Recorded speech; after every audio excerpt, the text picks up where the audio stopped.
It's always been with those players at the lower level is that they've never really held the power in the Players Association.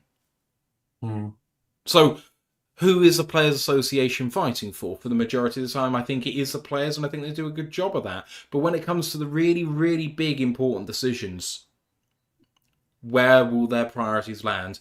What will their red lines be? What will they demand? I think it's a massive question. As we come back up now on YouTube, apologies to everyone there. Stream dropped again, apparently, and YouTube is having big problems over the last couple of weeks with streams dropping, so it's not us, it's them. Oh, okay. But that is quite frustrating. Anywho, let's do the Be the GM part of this conversation, which forms the larger part of this episode, and then we're going to very briefly do a Super Bowl preview before we get out of here. So, you are Brad Holmes in this scenario. You are in complete control of the roster. It is up to you to do what you want to do at this point in the season. So, I'm going to list out the players who are currently out of contract in some form or fashion. We're going to list out the draft picks that we've got coming. Obviously, we're not doing the draft right now, and a lot's going to change between now and then. But there are some decisions that the Lions have to take pretty shortly about what their priorities are going to be in free agency, and then what they might keep those draft picks back for. Of course, we know that Brad is probably going to try and sign in free agency people for all of the gaps he has so he can go into the draft without having any holes, and therefore he can draft exactly who he wants at any position. But regardless, these are your unrestricted free agents for the Detroit Lions this season in order of offense to defense and skill positions through to the linemen, and then for the defensive linemen through to the DBs. Quarterback Carl Allen, wide receiver Khalif Raymond, tight ends Anthony Ferguson and Shane Zylstra, tackle Jamarco Jones, guard Coyote Arashika, interior offensive lineman Cologne Castillo, defensive tackle DJ Reader and Roy Lopez, defensive end Al-Qadim Mohammed, linebackers all Anzalone, Rodriguez, Stewart, Cunningham, and Ezekiel Turner. Cornerbacks, Amik Robertson, Rock Yassin, Jalen Mills, and Arthur Millette, and Bootle as well. And then safeties, Avonte Maddox and Daniel Thomas. Restricted free agents, that means that we can offer them one of several tenders, and they must accept it if they do, but they come at higher price points than ERFAs. Restricted free agents, wide receiver Tom Kennedy. Tom Kennedy finally made it, guys. He got to restricted after being an exclusive rights free agent for the majority of his career. He's actually been active in enough games through enough seasons. He might actually become a vested veteran one day before he retires. Defensive end Tyrus Wheat and linebacker Trevor Nowaski, which really surprises me that he's got to here already. And then an exclusive rights free agent in Jake Bates. Exclusive rights free agents get a minimum contract offer for the amount of salary that they've accrued so far. So Bates is at his second season. It means that his offer's probably something in the region of $800,000. If he doesn't accept, he can't play in the NFL. So Bates will be here next season. We knew that anyway. So those are all of the people who are out of contract and creating perhaps the holes on the roster. Now to go through the roster as it stands for the Detroit Lions. At quarterback, Jared Goff only. Running backs, Jahmyr Gibbs, David Montgomery, Jacob Saylors, Sione Vaki. At wide receiver, Amon Russell Brown, Jameson Williams, Isaac Tesla. Backed up by Dominic Lovett only. 4 wide receivers on the roster. Tight ends, Sam Laporta, Brock Wright. And that's it. Only 2 tight ends on the roster. I guess arguably there is also Zach Horton. Although he's a fullback, really, I would argue.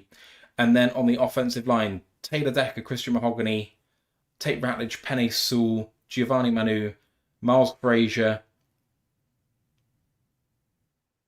Michael Neese, maybe. And then on the defense, defensive ends, Aiden Hutchinson. Anyone else? Josh Pascal. Sorry? Hassanin, we've got him on a futures contract. Yeah. True. Defensive tackles, DJ Reader. No, not DJ Reader. Sorry. Our Lads hasn't updated for the players not coming back. Aleem McNeil, Levi Onwuzurike, Tyleek Williams, Mekhi Wingo. Linebackers, Jack Campbell, Derek Barnes. That's it. Two linebackers. That's shocking. Corners, Terrion Arnold, DJ Reed, Ennis Rakestraw. Nick Whiteside came back on a futures deal, I think. Khalil Dorsey, I still think, is here. And then safeties, Brian Branch, Kirby Joseph, injured both, potentially. Thomas Harper, no? Yeah. Yeah? Thomas Harper, is on year 3 of his UDFA deal. Okay. We've also got Lauren Strickland on the futures as well. And Dan Jackson, too. Yeah. And then, obviously, Jack Fox, Jake Bakes, Hogan Hatton, all will be here. So there is a lot to replace here, boys. And just conceptually, to start with, before we go on to specifically what we're going to do, where are your really, really big priorities? What do you need to fix straight away? Because from the outside looking in, before you speak on any of this, there's only 4 wide receivers. There's only 2 linebackers. There's almost no offensive line beyond the starters. There's only 2 ends, defensive ends. There's 3 corners, 3-4 safeties. There's not not a huge amount of depth at those positions in terms of quality. There is a lot to deal with here, and we should not underestimate the scale of this task. Trenches. Starts and ends with your trenches. If you've got great trenches, a lot of those other problems will not disappear, but they will lessen in impact. The fact is, we've got trench problems all over the show now, and we have got to invest a lot in fixing those issues. They should be first and foremost at the heart of this. Your free agency should be based around your trenches when you've got the most money available to you, and your draft should be based around the trenches when you've got your highest picks available to you. I think for me, that is undoubtedly where I'm starting. Like, it's okay saying we've got 4 receivers, but 2 of them 1,000-yarders, and we've got Tesla. Like, that's a pretty good unit. Like, no, not with depth. You can get depth receivers, like, easy. It starts and ends with your trenches, the big problems. Yeah, I agree. Like, I'm just quickly looking. I've pulled up the futures contracts. At the same time, we put Colon on injury reserve. We signed Nice. We signed Devin Cochran, so tackle, and Mason Miller, the UDFA we got last year, who is a tackle guard flex.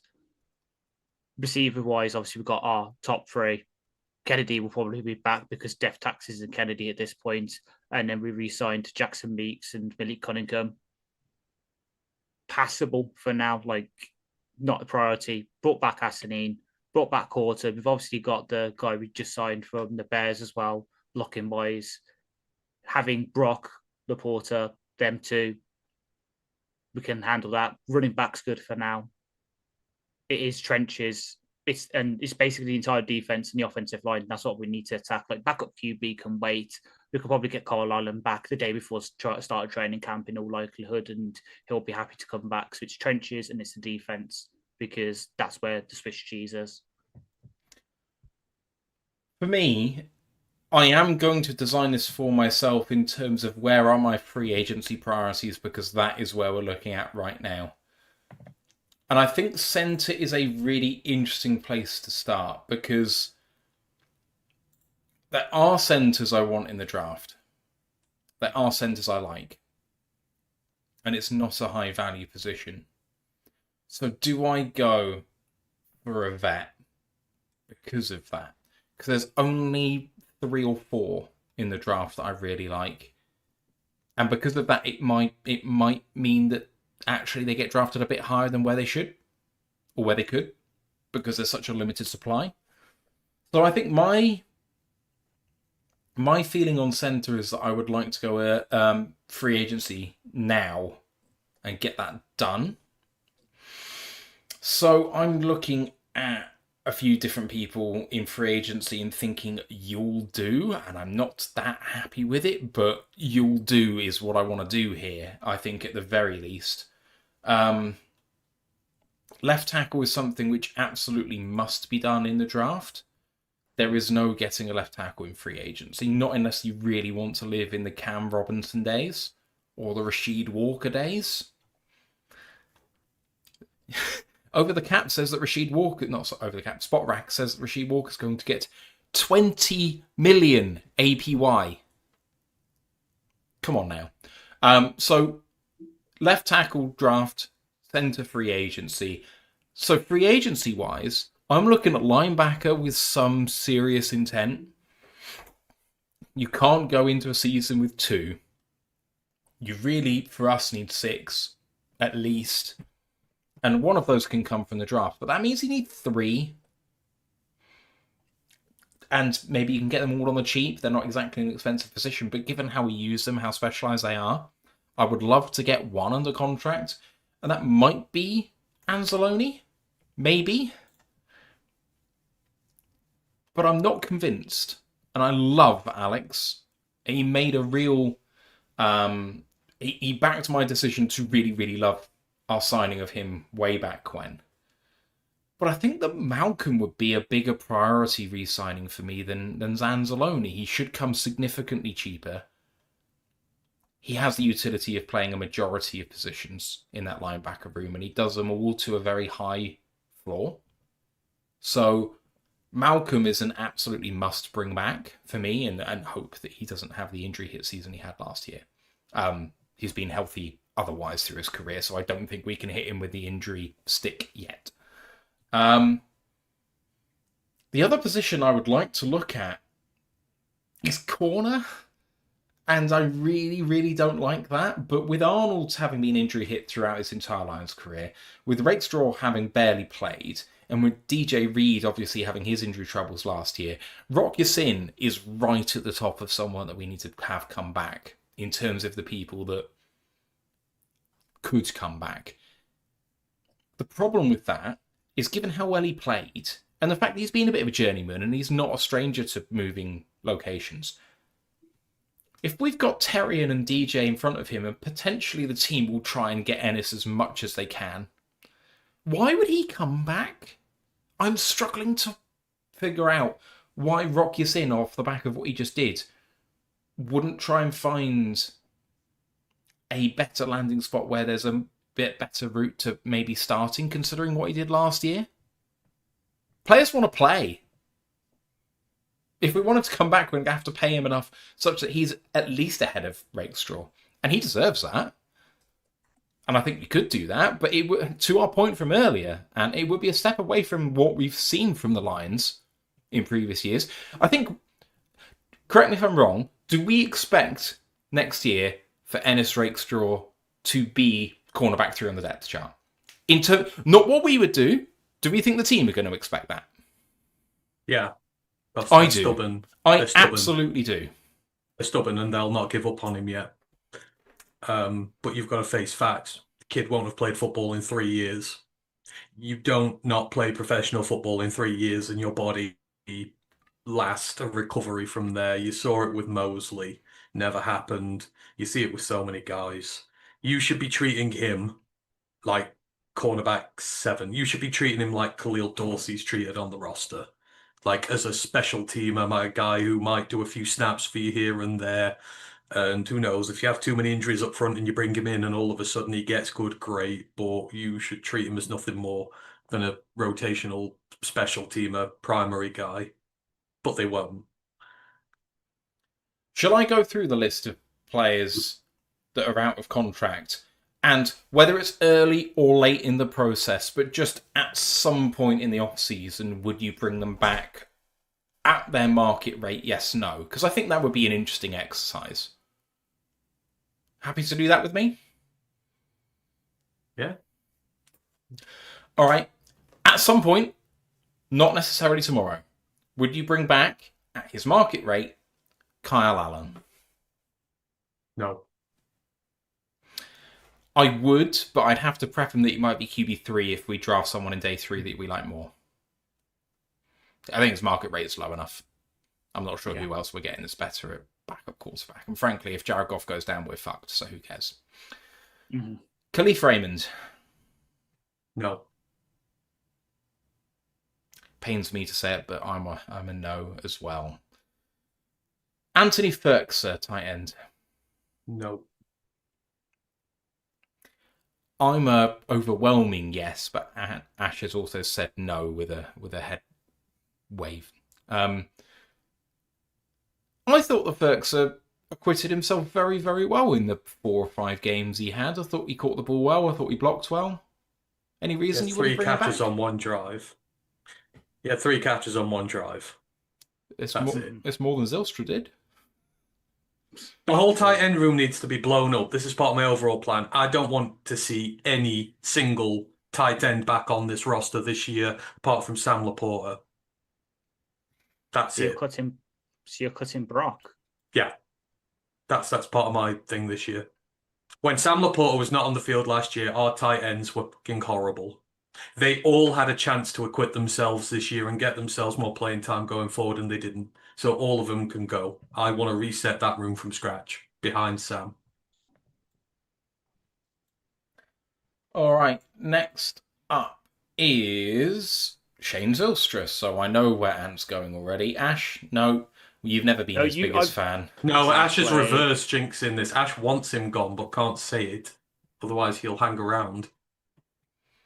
He believes in fate, and he also believes in screwing himself. And you're also muted, you fool.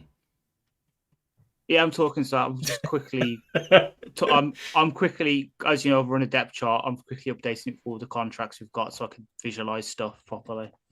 You know what I'm like. Yeah. But yeah, Zylstra, I've never been his biggest fan. He does a lot on special teams, but yeah, hoping Zach Horton could take over the H-back role.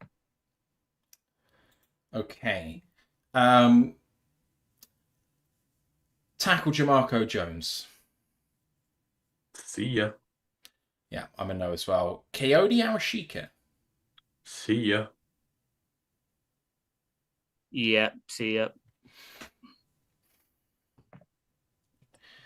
I think that I would say no, but not because of his play, because I think he's actually been pretty good as a backup guard. But we've just drafted 2 guards. Like, You've invested in Frazier, so you got Frazier and Mahogany. Whoever loses that battle is your backup guard. yeah, exactly. Don't need Awashika anymore. Exactly so. So I think that he just loses on that basis alone. Tristan Colon Castillo. Bye. Potentially, I'd bring back as a depth piece, and because he's played in Petsic's system before and played okay in it. Camp body. DJ Reader. Bye. Bye. Roy Lopez. Bring back. And for the podcast listeners, you are doing what there?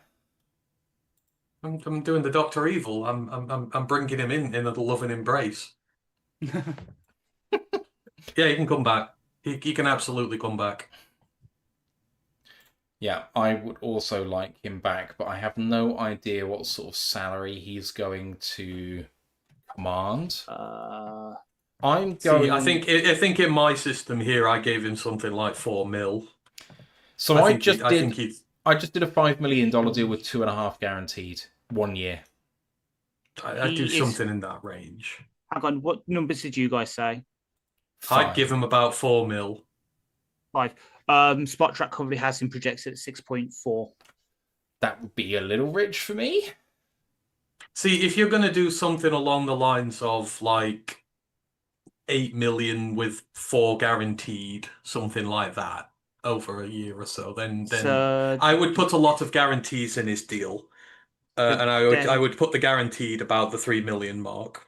So they're saying 3 years, 19.1 million market value, which puts him 369th in the league. They're comparing him to such great players as Broderick Washington, Nathan Shepherd, Terrell Slayton, and Bobby Brown.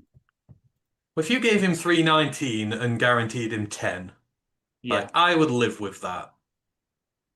I could live with that. Right. What else do we have? We have Al-Qadim Muhammad. he's going to be too expensive. Yeah. I would have him back, but he's out of our price bracket.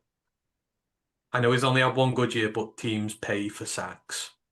And Look what yeah, happened to Charles Harris. yeah, teams pay for sacks. And I think he's just going to be a little too rich for our blood, given the amount of problems we've got. I'm with you. I think that's true. Alex Anzalone. Yes. And I would overpay him if need be. Interesting. Ash? Money's got to be right. He would be great in the system. He knows it, but he knows his worth, and I don't think the Lions agree with the worth. And I can see him just going to New York and becoming the centerpiece of Glenn's defense and hoping he can turn it around there and getting his last big contract under AJ. I am bringing him back if the money is right. In this scenario, the money is right. So I'm going to do it. But that's going to be hard for me to stomach. So what would be the right number for you guys? Again, I have not prepared this at all, so I'm just looking at what the spot tracker got projected. I'll be that guy because I've got names but not money. And what would you do what's for the, Alex? what's he on now? About 8? Well, about 7 or 8 at the minute, isn't he? He was on. Give me a sec. I want to say he was on 6 point. He was on 6.25. Is that it? Yeah, according to Spot Track. I'd pay him 8 for the next 2 years per year. I would do that. I would go high. I would. I wouldn't guarantee it all. But I'd be giving him 8 a year with a pretty high guarantee number. Say 16 over 2, 12 guaranteed. Matt?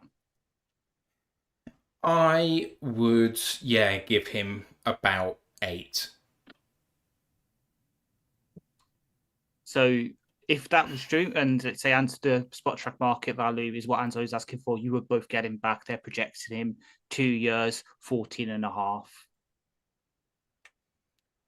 So I just did 2 years with a void year, 8 million signing bonus, 6.3 as base salary over the 2 years, so 14.3 million, but a bit more to save in year 2 if you didn't want to have him. Okay. Anzo is back. Malcolm Rodriguez. Yeah. And I'm 100% biased on that. I'm not going to lie. I think I'd bring him back for Vetmin. I think he'd come back for Vetmin at this point. I think so too. And I'd do it. Special teams valuation. Just give him a year and say you've got like what we did with Levi. Did we give Levi another year? 1 year, and then it was like we gave him a prove it deal. I'd just say 1 year, or give him like 2 million, something like that. Whatever, a lower deal, and say, look, obviously you're healthy this year. You play on special teams. You get your chance in the first team. Go out, ball out, get a better deal. I can agree with that. Special teams can play all 3 positions, and if he's happy to come back, then I'd happily have him back. They don't have a valuation for him on Spot Track, so I can't say what number. Yeah, I think I would give him vet min, but I guarantee about 250 grand. Excuse me. Oh dear. Right. Grant Stewart. No. Zach Cunningham. I would say potentially yes, bring back at vet min. Ironically, considering the massive discussion we had earlier, I'd say no. Fair enough. He had one good game. He did some stuff on special teams, but when it came to actually playing, he had one good game, and then even then one good series, which was the goal line stand in the Ravens game. The play, so he made the play before the Jack Campbell forced fumble. Yeah, he had that run stuff on Henry. Yeah, that was it. It did exactly, but that was it because then he went on IR twice for the rest of the season. And he's old. Ezekiel Turner. No. Sorry. But Yeah, no. my namesake is gone. Never mind. Amik Robertson. If the price point is right, again, I can see him go to. I know this is an easy connection to make, but going to New York. Though, actually, considering what spot track value him at, maybe that might be enough. What are they valuing him at? 3.9 million. Yeah, that's too high for me. He was just on 4.6 for comparison. His level of play doesn't merit that contract for me. All right. Rodgerson. Yes. Duh. Providing, as you said, he doesn't fetch too much. Mm-hmm. He may be out. He might be in the AQM category where he prices himself out. But I would want him back. But we've got to be careful with contracts like that because we technically don't want him too far up the depth chart. Technically, you don't want to put too much into that unless you're going to draft somebody. So you've got to be careful. But he's earned his way back here for sure. Absolutely. I've got 1 year, 4 million with a $2 million signing bonus, so the cap is going to be 3 and 1. Yeah. I mean, how old is he? Is he liable to keep wanting to take 1 year Is deals? 30. Yes, See, 29.7, yeah. He's probably thinking this might be his last chance to get a multi-year deal. Yeah. I think you're going to struggle to get a multi-year deal after this, so I think you're going to have to offer him a multi-year deal to stay because he's like been here, there, and everywhere, and yeah, that's just. But he might not, he might do, but just me thinking of both these things. When the guys get to the 30 range, they're generally looking for multi-year deals if they've had a good season beforehand. Many thanks to Brent DeWitt for sending 5 gift memberships in YouTube. Much appreciated, Brent. Thank you. After Rock Your Sins, Jalen Mills. No. No. Arthur Millett. No. No. DiCaprio Bootle. No. No. Avonte Maddox. Yes. Yeah, keep Avonte. I think veteran minimum is probably enough there, to be honest. Mm-hmm. He just fills in that branch role because currently, according to my depth chart, which I have finished, he would slot in as strong safety 2 behind Branch in front of Dan Jackson and Lauren Strickland. So, and then the last one of the UFAs is Daniel Thomas.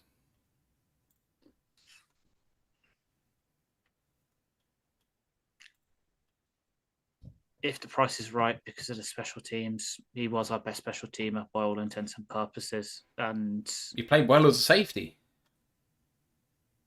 When we finally called upon him, he was the last chance, like break glass in mostly. We literally tried everything else in front of him. He still did well when he came on. I'm bringing him back.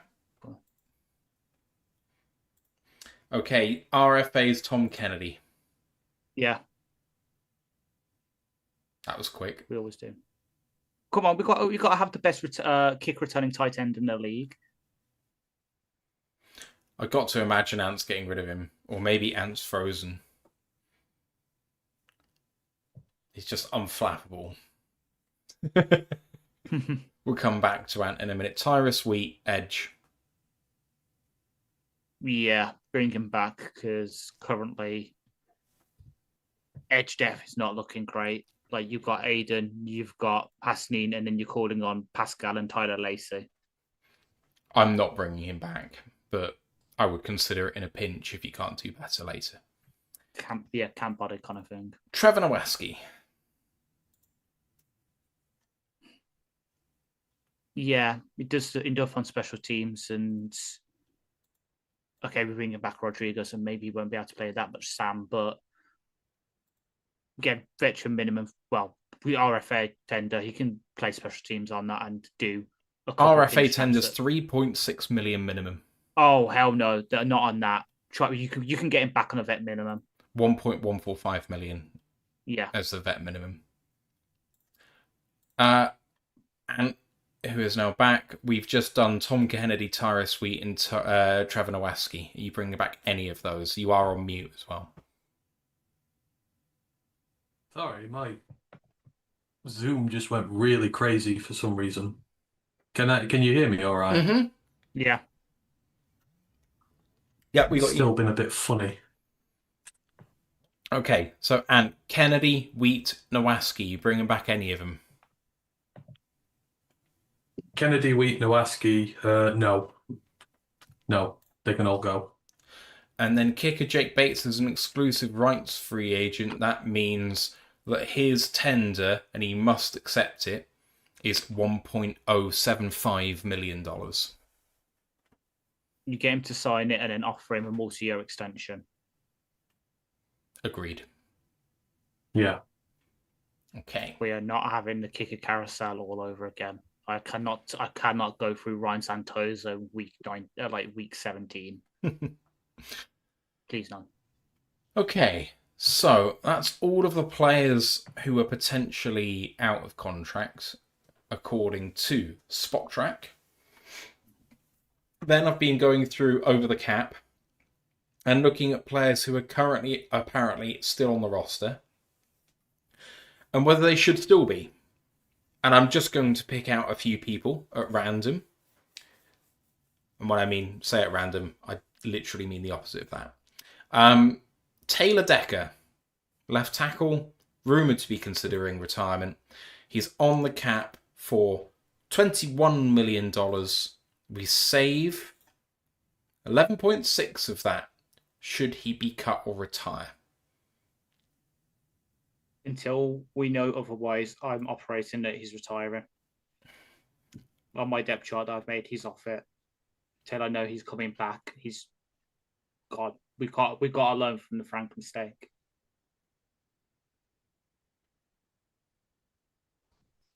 See, I've not done my thing like that. I'd rather do this a different way Okay. because I've done the whole BGM thing. I don't know, but How would you like to do it? I'm flexible, and we can do it however you well, want. you two can just do this if you want, and then I'll just say what I'll do afterwards. Cool. 'cause That's fine. So Graham Glasgow's still under contract. He is on the books for $8.4 million. We say 5.6 with a cut, Ash. Cutting him. I'm cutting him as well. DJ Reader's void year is 3.7 million, worth mentioning. That is basically it, I think, in terms of decisions we have to make with people on the roster. Is there anyone else that you guys have that is currently on the roster that you are considering getting rid of? And if so, who? Ash.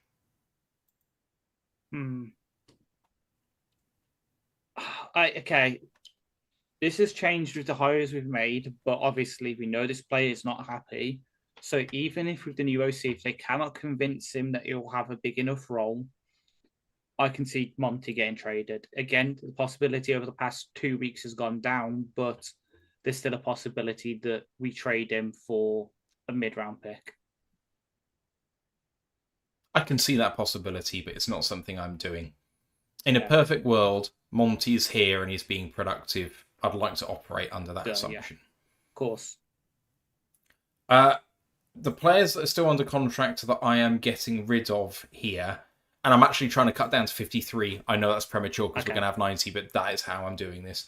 Okay, fair. Michael Neese, Lauren Strickland, Chris Smith, Dan Jackson, Jacob Saylors, Malik Cunningham, Devon Cochran, Carl Robichaux, Zach Horton, Jabari Small, Mason Miller, Jackson Meeks, Thomas Gordon are all the players I'm getting rid of.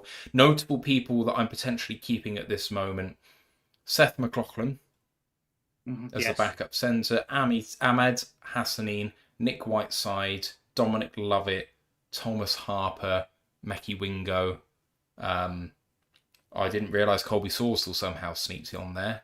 Cut. Yeah. I think that's it for me. Did you say Chris Smith? I did say Chris Smith. Everyone else is still on there, including Levi. They've managed to put Levi on there already. Maybe they knew. but I don't see. It might have recently updated. If you go into our doc, I have done mine where I've got it all listed by position with everyone currently under contract. Nicely listed for you. Okay. Right. So that's me, and then we're just looking at holes to fill. So, and I'm turn it over to you now to kind of listen to what you've done here. I mean, so, if I'm Brad this year, and people already know this, but I am talking about the aggressive approach this year that I want to look at in fixing the roster. So, obviously, first up comes free agency. Now, my method is flexible depending on who's available and who signs with you. Because we forget, like some players just won't want to come here. So it's a case of we might not be able to get everyone. But I am going to start the restructure train this year because we've not got any so far and we can. However, the only three I'm looking at touching, one is definitely Goff. Because he's not going to play on that deal anyhow. But I'd be looking at Penne and Amon-Ra as well, specifically for the fact that they're both younger. They're both going to be here for a long time to come. You want to restructure the guys who are going to be here for years to come because it affects your cap less down the way. You don't want to restructure guys who are gone in 2 or 3 years and are old. I don't want to touch Deckers because with the possibility of Decker retiring, if you restructure him and kick money down the way, you are going to owe that money then, regardless whether you like it or not. If you wait, you might not do. And the same with DJ Reed. I don't want to touch his deal because he's already got void years on his. You start restructuring, that restructure money goes in with the void years. That gets expensive at the end of his deal. He's older. He's not here that long. I don't really want to mess with those two. But depending how much you want to do between Goff, Penne and Amon-Ra and cutting Glasgow, which I would also do, that frees you up about 75 million. And that's not also taking into account the additional cap that's on now. So you're going to have a little more than that. Again, you don't have to use the 75, 85 million, however more it's going to be. That is what is available for you to use if you so feel the need to do so. Obviously, in free agency, I've said I would bring back Roy, I would bring back Alex and Rodrigo, I would bring back Rock, Maddox, and possibly Thomas, depending. Obviously, that's going to take up a chunk of money. Your draft is going to take up money as well, all those sort of things. But that's what I'd be doing in free agency in terms of who to bring back and who I'd be restructuring to free the money for this. In terms of the roster and how I look at it, by position at quarterback, I'm drafting a development QB3 this year, or I'm taking one in free agency if he so gets there, thinking someone like Taylor Green, etc., maybe. But I'm getting a new QB2, and you look at the names out there. I do want a QB2 with some starting experience. I do want a chance to win if Goff goes down because we've had the defense get fucked, the O-line get fucked in consecutive years. You just know now we've never had an issue with the quarterback. I think this is the year you've got to take a good precaution. You have like someone which Mitch Trubisky or Gardner Minshew because his injury ain't that bad. I want someone who started. If I've got to pay him a little bit of money to come here for a year to do so, fine. But I want someone who can start and win games in the NFL behind. Whilst not necessarily being a high level starter who's going to cost you a lot of money. But yeah, I'm getting a new QB3 in the draft, getting a QB2 in free agency.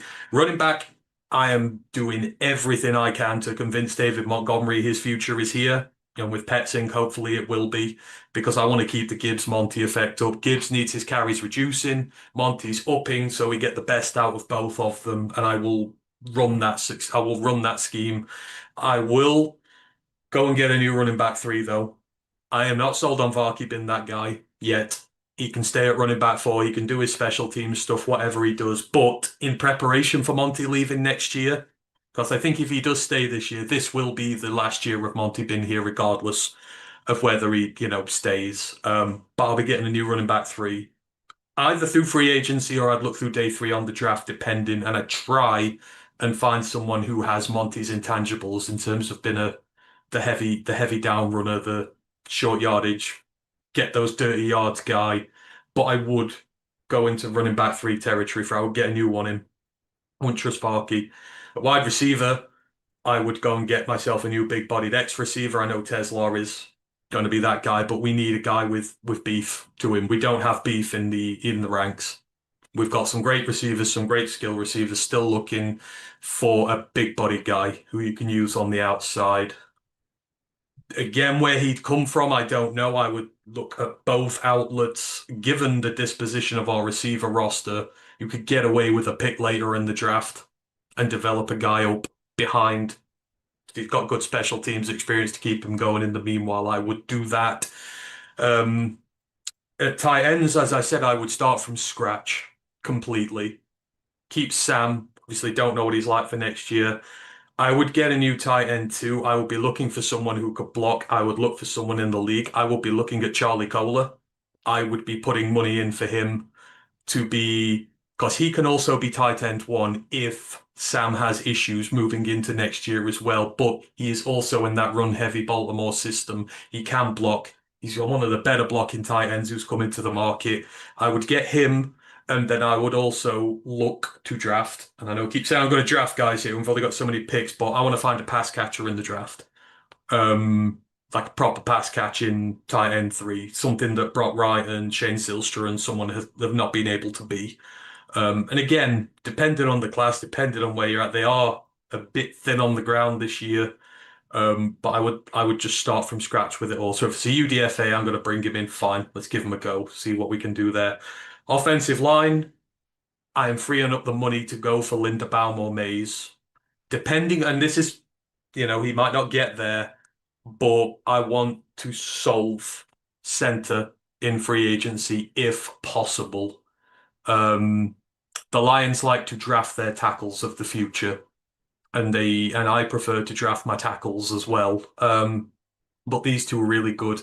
They are going to command money on the open market, but we've seen what a bad center does for the team. So I'm going out for one of the top guys in free agency at center. I don't mind too much at tackle.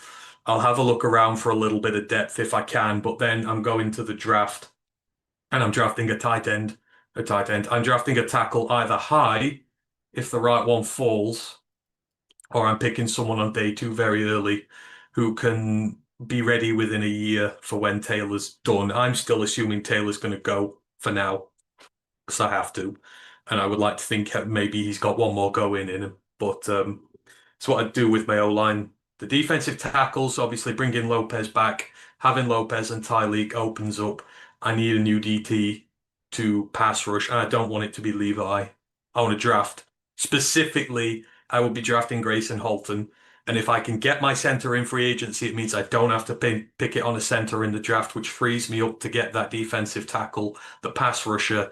And then I've got a nice blend of defensive tackles, two big bowling run stuffers, and two guys who can get after the passer, who can work in a variety of different systems, give you a lot of different variation. But I would be drafting high for a pass rushing DT because there ain't many of them. At defensive end, obviously, I'd start that room from scratch again as well. I would draft a speed rusher. Again, if I could in the first round, I'd be drafting I'd be drafting someone like Howell or that early. I would go through free agency as well to supplement the depth of the room, but I've not had too much chance to look through the D end depth. And plus, people are going to get cut before roster cut downs, before meeting. You've got to get under the league minimum. You're going to get people coming off the roster, but I'm going to certainly bring someone in from free agency, but I'm going to spend high on the draft on one, maybe two guys to supplement the room there. Linebackers, I would just keep Anceloni Rodrigo. I would keep the room intact as it is and just mess around with the special teams depth guys. If the opportunity to draft a proper blitz linebacker came up, depending on what you do with your picks, I would then start thinking about Derek Barnes' future with the team and whether I might be able to flip him for some picks instead. That's only if I can draft a proper blitz linebacker. And maybe I can get something back for him. But I would look to do that if I could. But for the most part, I keep the linebackers as they are. Corners, I would draft a new nickel. I don't want Amit back. I think we can do better. So I would be looking for a specialist nickel back potentially. And then I would hope Terrian stays healthy next year with DJ.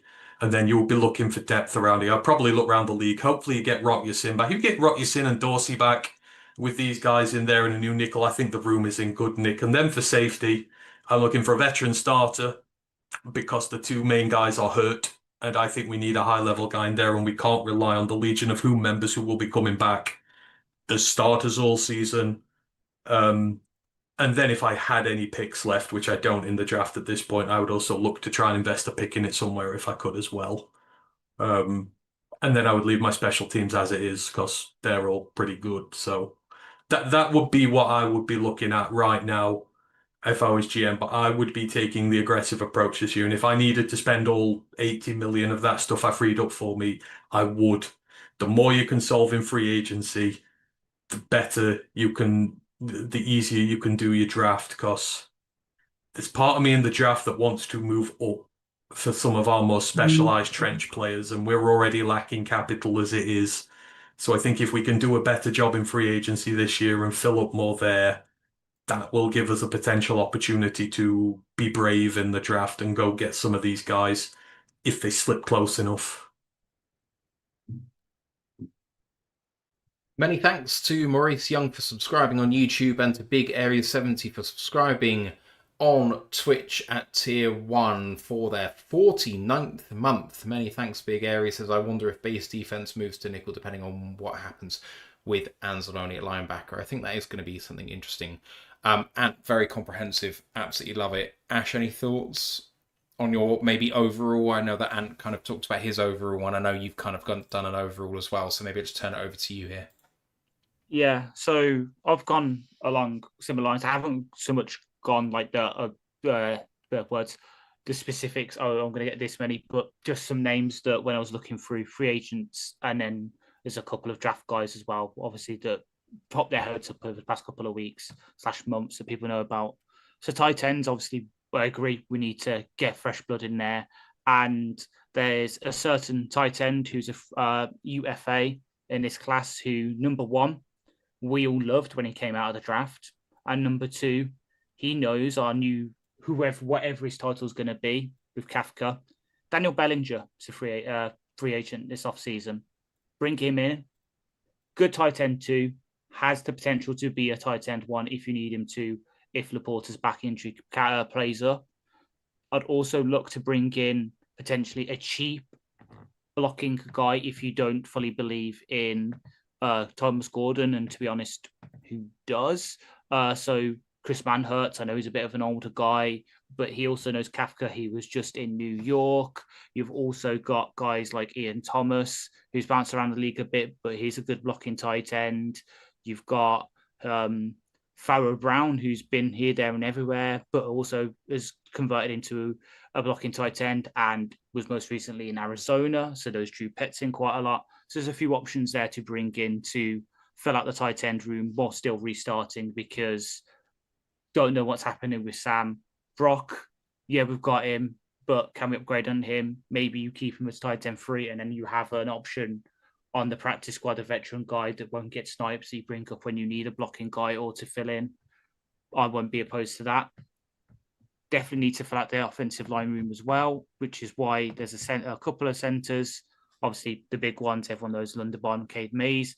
There's potentially Conor McGovern, but he might retire from the Bills, so he is currently not on my list. But again, I know it's very much a stopgap kind of signing, but again, it's someone that one of our new coaches knows. Austin Schlotterman, the center from New York. Admittedly, SWAT Track has him projected a bit too high for me. They have him at 2.3 mil projection. I was looking more like kind of vet minimum, just above that. But if you can get him in, if you can maybe get a Dan Feeney in, or I know the other one that was floated around because he's supposedly a cap casualty for the Cardinals, but Froholt, again, center who knows our new offensive coordinator quite well. Bring in that kind of veteran guy who's been there, done that, and won't be too expensive. And you can have him on your deal while you sort out your future plan at center, be it you move Ratledge there, you find someone else next year. You maybe hope that you can develop McLaughlin, the guy we brought in. I know who obviously bummed out from the Bengals this year, but was one of the best centers in college when he was healthy. Gives you that option. Edge, again, I know we need to reset there.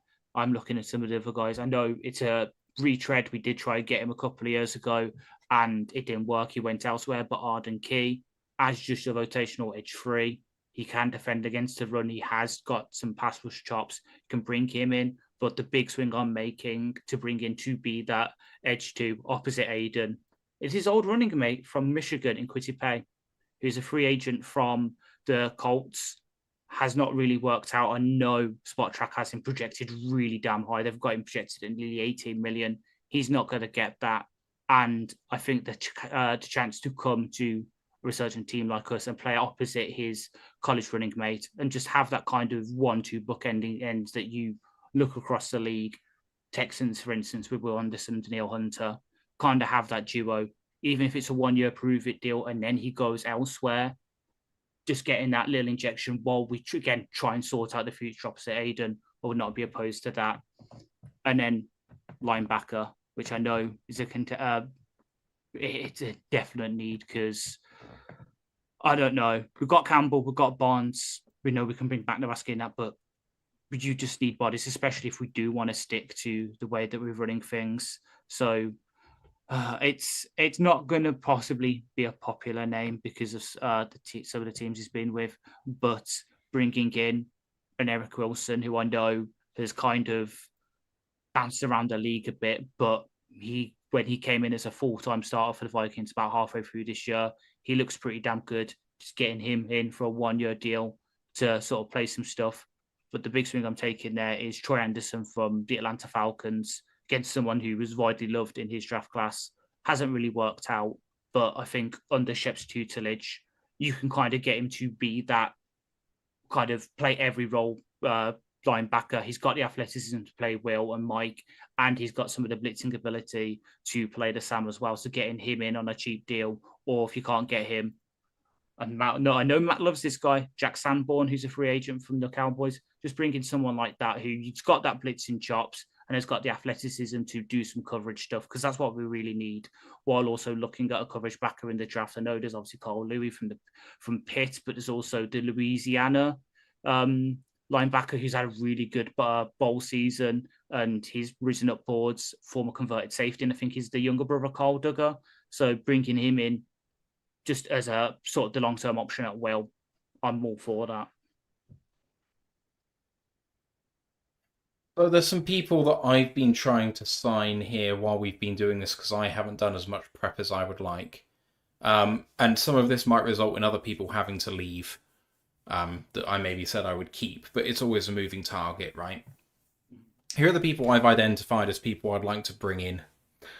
At centre, I'm looking at Luke Fortner, someone who SpotRack I think is going to earn about 5 million APY. Well, I'm going to split that 3.5, 6.5, so we get team option on the second year.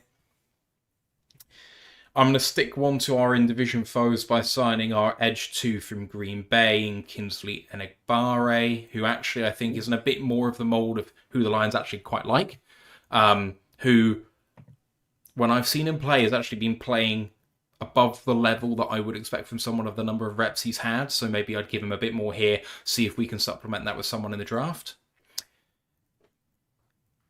If we did not sign Alex because the money wasn't right, Alex Singleton is out of contract at Denver. He is 32, and he does come with drawbacks of how you have to play him, but man, is he a good player. They think he's going to make 2.7 million this year. Tight end 2, I do think you can upgrade with Noah Fant, who I actually really enjoyed in the draft process. Think he's been much better than people think he's been. Apparently you're able to get him for something like 2.5, which I think is incredibly cheap, especially compared to someone like Brock Wright. I just think Fant's a better player, fundamentally. QB2. I almost hesitate to say the name, but I'm going to say it because I do think in the event that Goff goes down, this guy provides us with a bit more of a chance. And I'm prepared for the scorn you're all about to throw at me. I'm looking at you, and in particular, Jimmy Garoppolo. I don't really care about Jimmy G, so whatever. 1.8 mil. 1.6, sorry. Wide receiver 4. He filled this role last year with another team. He still can be one of the best in the league when you want him to be, but he goes about his business quietly these days. DeAndre Hopkins. Come and get a ring. Oh, as I ruin the stream. what else do we have? I think that was pretty much it for me in terms of the players that I'm looking to sign. I would do the Jared Goff maximum restructure, which saves about 40 odd million. But I wouldn't do anyone else. If you do everything I just did, including the odds void year here and there, you end up with $20 million of cap space, still with the draft class to come, where you lose about 8. So you still have about 12 million for in-year moves. So I think what I've done is realistic. I've not done Penne, I've not done Amon-Ra, which leaves the ability to do it next year. Yeah. I actually think the thing about trying to do too much at once with these extensions is you're then committed to it for the length of their contract. Whereas the longer I can delay doing that, maybe the better it gets for me, because the problem with mass restructuring people now is you end up having to do other people as well that you maybe don't want to do further down the line, which I think is where the Eagles have got. So yeah, that's where I'm at. And then in terms of the draft, left tackle would be... Oh, actually, I haven't cut Taylor Decker. Ooh. I don't mean to cut Taylor Decker. I mean, I think he's retiring. I'm up to $31.6 million of cap space now. So, number one priority in the draft is left tackle. Absolutely 100% must be left tackle. And then I'm quite flexible. I would quite like edge in the second round. I just don't think edge is worth taking beyond that. I have hope for Hassanin. I don't have expectations for Hassanin. I think it's more likely he's cut next year and we never see him again than he works out. But I have hopes for him. I really, really want him to work out. I agree with Ant that Derek Barnes is someone that I am perhaps looking at in terms of his future. David Montgomery in terms of his future for differing reasons. Safety, I'm hoping and praying we can get by in the first half of the season with the players that we have potentially coming back who aren't the injured ones. Other than that, do I want to trade up in the draft to perhaps get someone better or to make sure we get our guy at left tackle? Or would I flip and get the edge if we trade up and then hope to get left tackle a bit later? I think all of those things are on the table. I do think if we're going to trade up that now might be the time. Because I think, and we kind of alluded to this last year, I think 2027 is going to be harder than 2026. And I think 2028 is going to be harder than 2027 when it comes to doing this.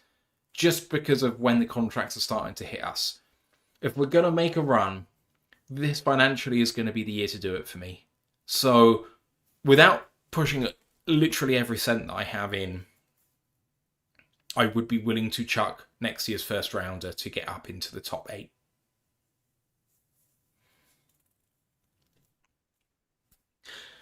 That's me. I don't know if you boys have any further thoughts on things.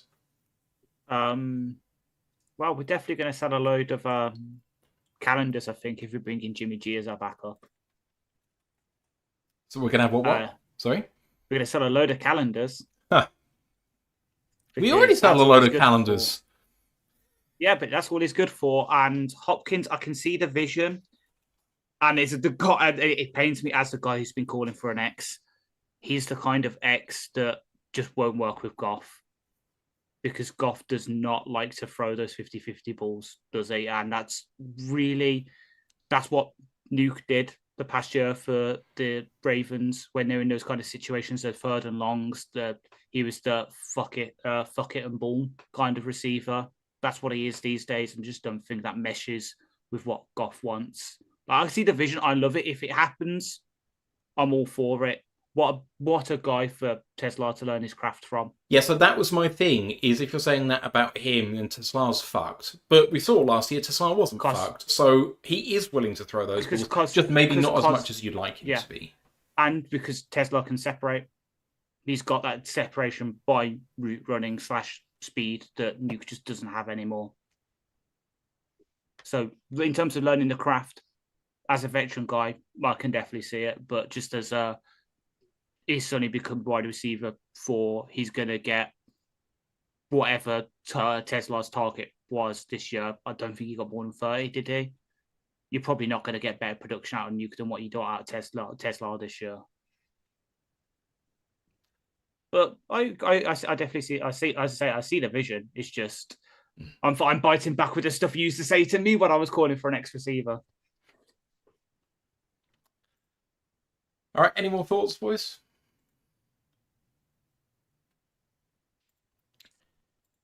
All right. I throw it open to you guys. What do you think about the teams that we've built there, our priorities? Big Aries says, first round, guess left tackle, edge, DT's top spots in my mind. I think Trent just getting massive attention with safety or tight end. I can't see defensive tackle in round 1 again.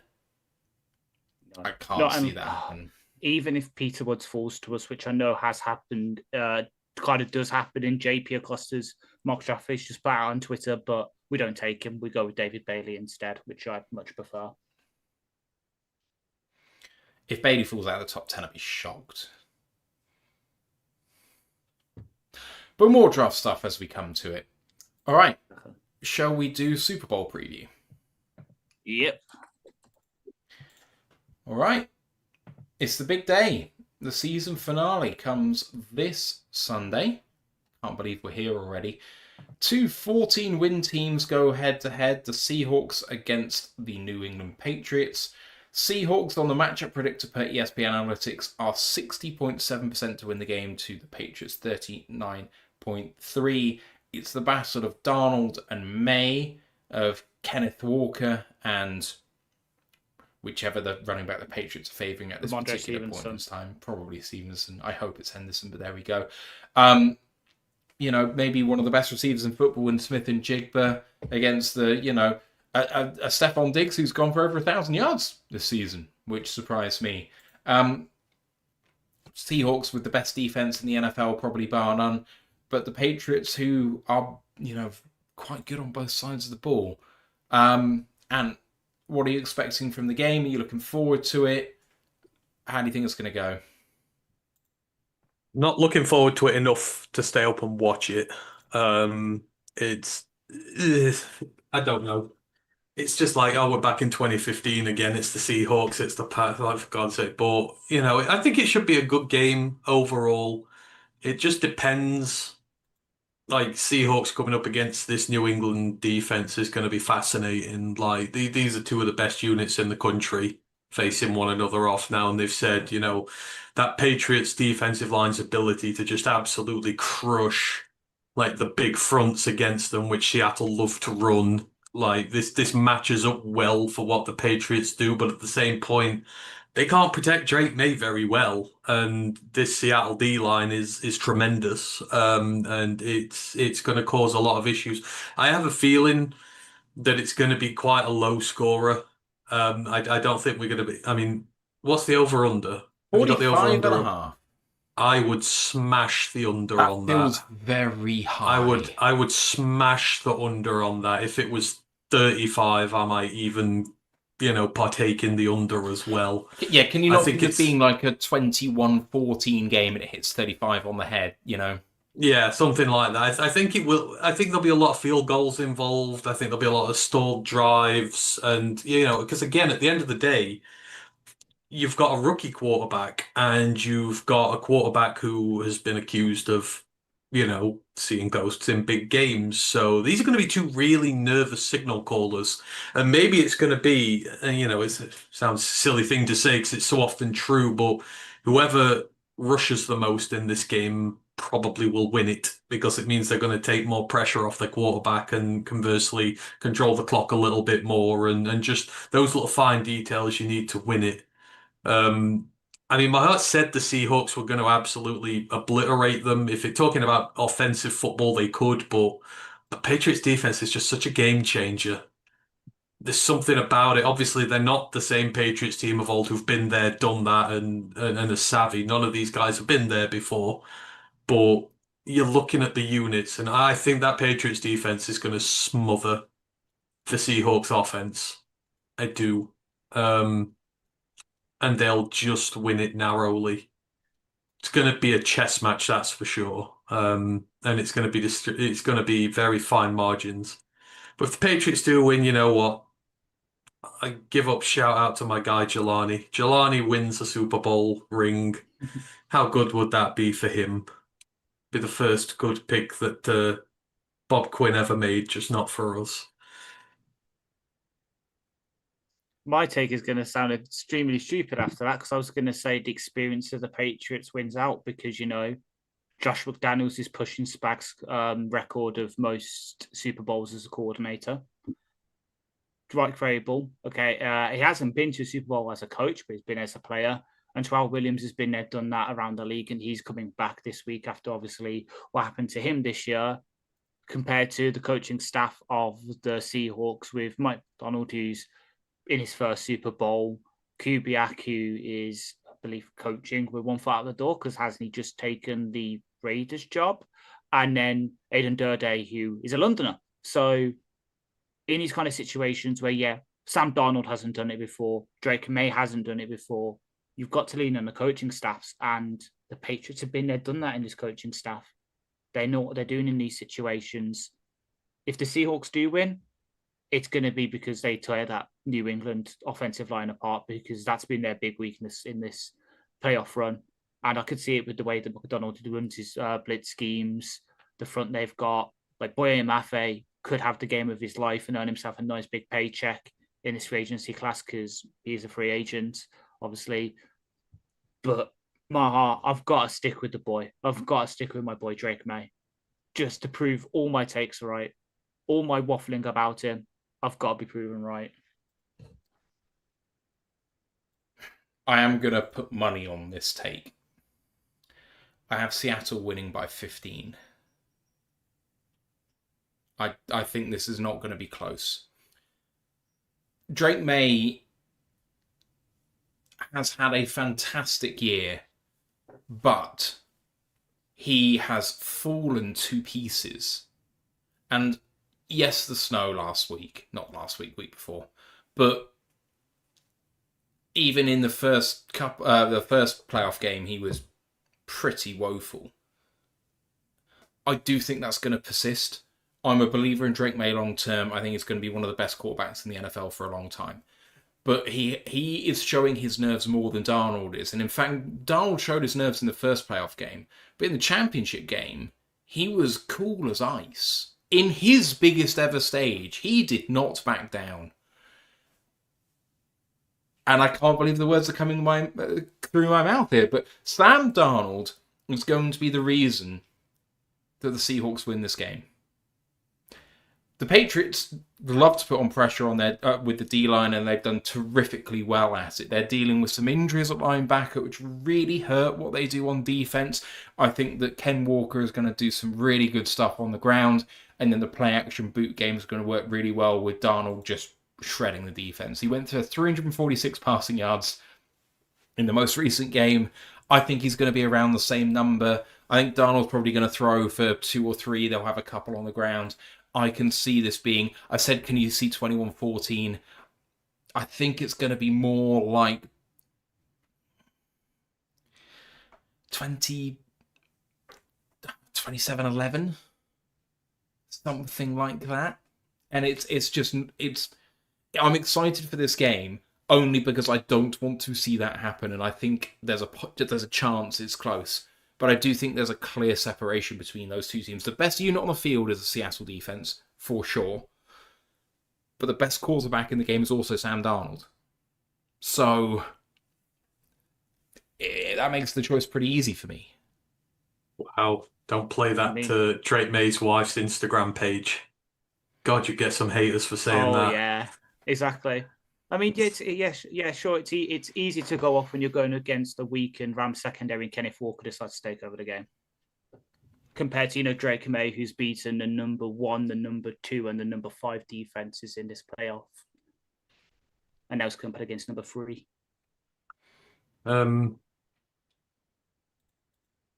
what bets would you put on it, Matt? What are your bets for? What are your big ones? I'm having a look at Bet365 at the moment just to see what I like. I can fill in the gap while you do by saying I'm going against myself. I already have one bet on the Super Bowl. It's 50p on JSN to be Super Bowl MVP. How much is that? Let me have a look. So the one I Paddy have Powell. that I'm going to put money on at the moment that I know for sure I'm doing is Rashid Shaheed anytime. Touchdown score Yes. 15-4. Plus 475 in American money. I just think it feels like a game where they're going to try and take Ken Walker and Jackson Smith and Jigba and AJ Barner out of the game. And here comes the speedster, whether it be on special teams or as a receiver. Given his superpower, sometimes it's just hard to account for that. Someone had that bet for the Broncos Patriots game in our Discord, didn't they? Both opening drives to end in punts, and they won on that. Yeah, I would fancy putting that bet on again for this one. That was a public bet somewhere, but that was like $4,000 to win 12, and 3-1 feels very good for that bet. Have they got any of that? See, I've got Milton Williams to have a sack in both halves. That's 20-1. But I think Milton Williams, low key, he's going to do well. He's been fantastic. Maybe one of the best free agency signings in the offseason last year. Just someone who, I mean, I remember after he was like the PFF warrior going into the draft, and everyone was like, nah, PFF warrior, you're not going to be Aaron Donald. That he had a bit of a shit first year and a half.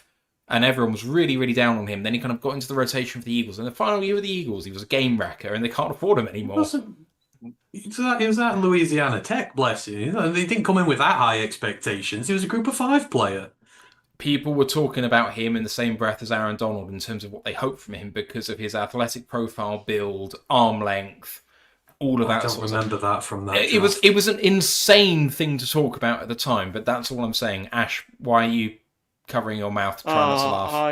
I'm scrolling through Paddy Powell trying to find that, and one of the bets I find is 6-1 Seattle to attempt a pass at the opponent's 1-yard line. Oh, for God's sake. So there's one bet that I quite like here, which is just something which is going to keep your interest in the game for a long time, which is an unsung hero bet. All of these to have 20 plus receiving yards. Cooper Kupp, Matt Collins, Rashid Shaheed, AJ Barner, Keishon Boutte, and Hunter Henry. I just quite like that's that my kind bet. of thing, yeah. But my problem with that is, does Drake May pass for that many yards? Does he pass for 60 yards? I hope so, but he only just managed it last week in the snow. I am saying that as a glib thing. I don't really mean that. It's in a dome. He'll be fine. But yeah, that's fun. That's 10-1. There's some fairly standard. Brent says, are you taking bets on Seahawks minus 15? I am taking... People want some action on that, I think, Matt. I am going to be betting at an actual betting place to do that. Let me see if I can find what... So yes, Brent, he is taking action on that. I can't find it. I have found one that actually I'm very tempted by. Marcus Jones to score a touchdown, 18-1. You're losing money on that, but it's a fun bet. I can see him pick 6 in Sam Darnold. I can see it too, but I can also see him being pick 6 by any other DB on that team. It doesn't have to be Marcus Jones. That's the problem. Or do I go really into my own sort of bingo card here and go for the Patriots version of the Aleem McNeil fullback dive? Kyrus Tonga to score a touchdown, 66-1. Seahawks minus 14.5 is what I take. I don't like doing round numbers. Minus 14.5, 72-25. So just a smidge under 3-1. I don't see much. But it's because they're already 4.5 point favourites. I found that thing that was funny the other day. Someone putting up all them prop bets in the chat. The prop bets are quite fun. What sort of prop bets? I don't recall that. It's like which coloured Gatorade's going to get dumped on the winning coach and bits like that. Yeah. The proper prop bet type thing. They do that on Paddy Power. I'm not doing it. That's quite fun. See, this is an interesting one. How will the first turnover of the game occur? Fumble or interception? Yeah. Now the Patriots love to fumble the ball, but Darnold in high pressure games loves to throw picks. So that's quite interesting. Why not? What would happen if it both happen on the same play? I'm thinking Sam Darnold's first pass attempt in the NFL kind of style play here. Sorry to bring up bad memories for you listeners of the show with that take. With what? Sorry, I cut out. What did you say? Saying like Sam Darnold's first pass attempt in the NFL. If you remember pick that. by the Oh, yeah. Lions. Yeah. Picked by the Lions and Yeah. then forced football to recover it. Question for the panel: is a muffed punt a turnover? Yes. It counts as a fumble in that, yeah. Oh, Because balls. yeah. Because a So certain person, a So certain if Florida person, State were playing, then I'd definitely bet yeah, on a there you fumble go, first. yeah, there you go. Throw me under the Gus bus, why don't you? He's just retired today. It's probably a good bus to get off, to be fair. You might get someone good now. I mean, that our offense was the only good bit of our team last year. I'm having a look at interceptions as well as potential bets. Marcus Jones is 25-4 to get at least one. Oh, I'd have that. Just over 6-1. Reek Woolens at 7.5-1. Devon Witherspoon 6.25-1. But so sack numbers just to get a sack is also interesting because who would you pick on Seattle to get a sack? Byron Murphy is evens. DeMarcus Lawrence is less than evens to get a sack. But then you've got some interesting people like Boye Mafe is almost 3-1. Yeah. Ernest Jones is over 4-1. So you talked about that thing earlier about Shaheed having a touchdown. Well, Seahawks special teams to score a TD is 11-1. Yeah. It feels good to If me. you want to do that, that's good value, that. Opening kickoff to be returned for a touchdown, 80-1. Nah, I don't like that.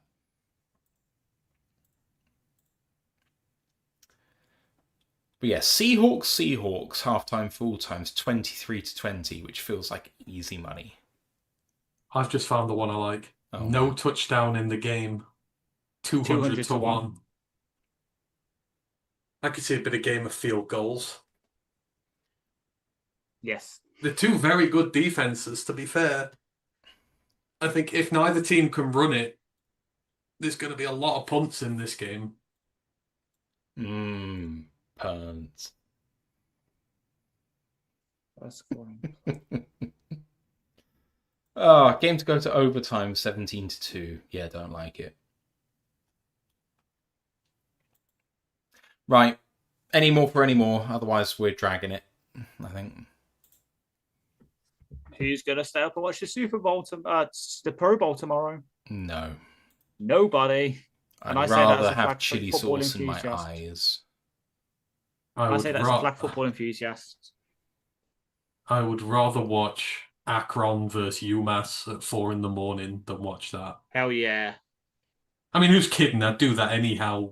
I'd just do that regularly, but you get you're my a point. sicko. You're a sicko, man. I'd stay up and watch a Florida State game at 4 a.m. instead of watching the Pro Bowl games. There we go. You don't want to do that. I've been there, done that too many times. It's not worth it. Yeah, but when it's a hate watch, it's okay, isn't it? I've had the best hate watch ever. I got the win this year. I don't need any more. Nothing else could be better than that. You heard it here first. And it's okay if NC State loses. No, I'm not. That's what you just said. We lost all our damn players this year. No, I said hate watching FSU. I don't mind. But I've had my best hate watch this year of it, so. You also said I don't need any more. True. That's a lie. But you always want more. Exactly. Do you want me to make it even more happy? No. I need it to mean something, and because Florida State had already made Ash just dead this year. He didn't care. I need it to matter. Yeah. I need it to really hurt him. I'm going holistic next. As I said, I'm going holistic next year, especially since fucking Norvell's back to calling offensive plays again. It's all right. When he gets fired, you'll hire Matt Patricia, and there you'll be good.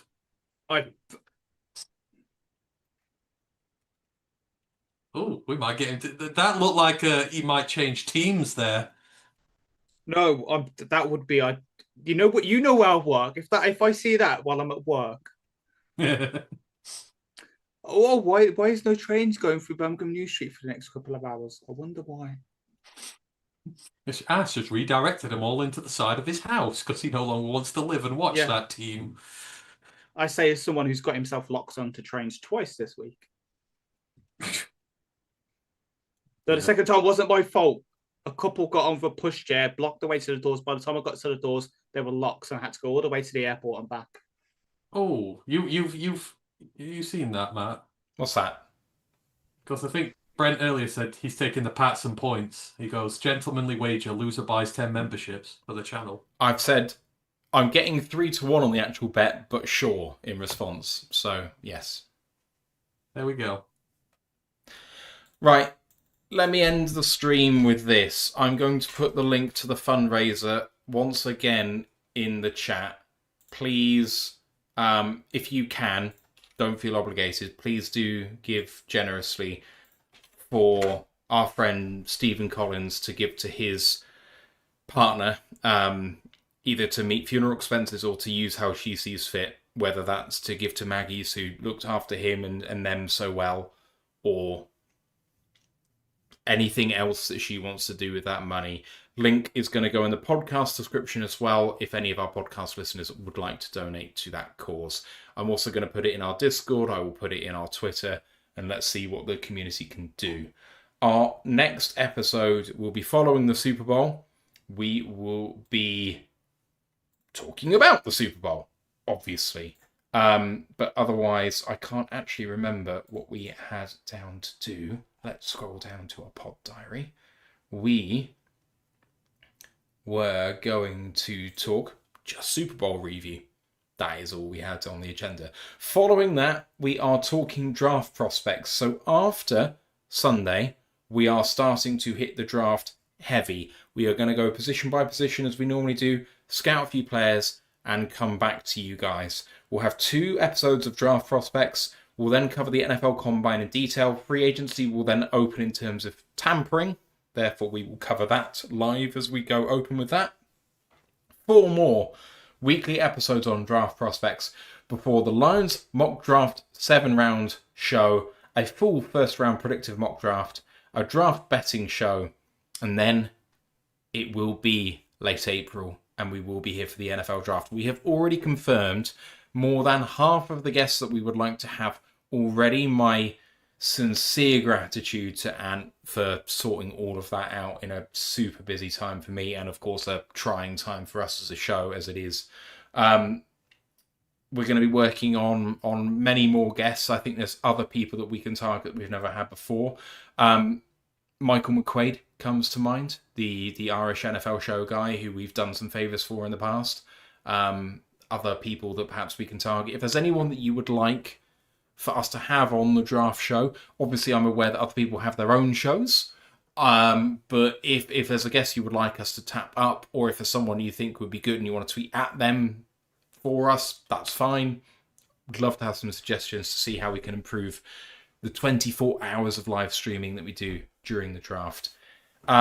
I'm not going to bore you with social links because I just don't care about that sort of thing. The only thing that matters is Steve and that link. So I'm going to promote that. Thank you to everyone for listening, to Ant and Ash for doing this for me. We'll see you next week. I hope the Super Bowl's good. Let's go, Lions. Love you, Steve. Recording stopped.